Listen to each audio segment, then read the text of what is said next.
রাত পোহালেই বসন্ত উৎসব, আর এই দিনটাতে ছোটবেলায় মা খুঁজে খুঁজে সবচেয়ে পুরনো জামাটা বের করে দিত হোলি খেলার জন্য। আর এখন যত বড় হচ্ছি ততই যেন সবকিছু পাল্টে যাচ্ছে।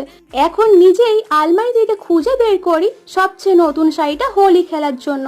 আচ্ছা, তোমাদের কার কার সাথে এরকম হয়েছে আমাকে কমেন্টে জানিও তো। ঠিক তেমনই মায়ের আলমারি থেকে একটা সুন্দর হলুদ শাড়ি তো সিলেক্ট করেই ফেলেছি হোলিতে পরার জন্য, কিন্তু তার সাথে যে কি জুয়েলারি পরবো সেটাই ঠিক করে উঠতে পারছিলাম না।